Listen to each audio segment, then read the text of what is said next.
Hello বন্ধুরা, আমি আবার আমার রান্নাঘরে চলে এসেছি। আজকে আমি তোমাদেরকে দেখাবো কি করে ঘরে ঘি তৈরি করতে হয়।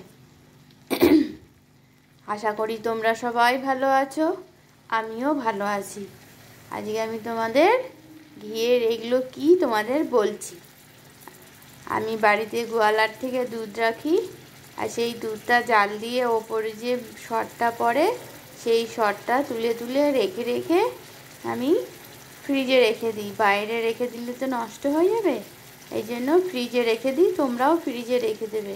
ফ্রিজে রেখে দিলে কি হবে, এই ঘিটা বেরিয়ে যে ছাঁচটা থাকবে সেটা তাহলে তোমরা মুড়ি বা অন্য কিছুর সাথে তোমরা খেতে পারো, বা তার সাথে একটু চিনি মিশিয়ে তোমরা ওটাকে কালাকাঁদ হিসাবেও খেতে পারো। কালাকাঁদের মতো লাগে খেতে।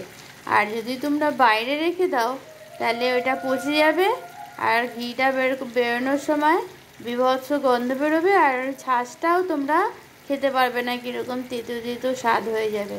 ঠিক আছে, দেখো কি সুন্দর আস্তে আস্তে ঘিগুলো বেরিয়ে আসছে।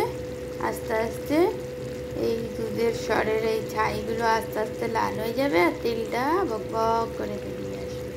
আর আমি টপাটপ তেলগুলোকে তুলে নেবো, সেইগুলোই ঘিয়ে পরিণত হয়ে যাবে।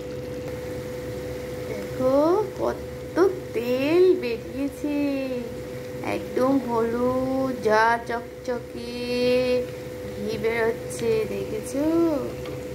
যেই গরুর দুধ সেই গরুর গায়ে কত তেল, দেখেছো? ঝপ করে সব ঘিগুলো বেরোচ্ছে।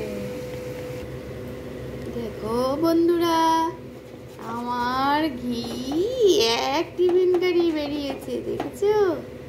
না হলেও এখানে 150 গ্রাম ঘি তো হবেই। আমার এই ঘি বানানোর রেসিপি যদি তোমাদের ভালো লাগে তাহলে তোমরা অনেক কমেন্ট করো, লাইক করো, শেয়ার করো, আর সাবস্ক্রাইব করে আমার পাশে থেকো। Thank you.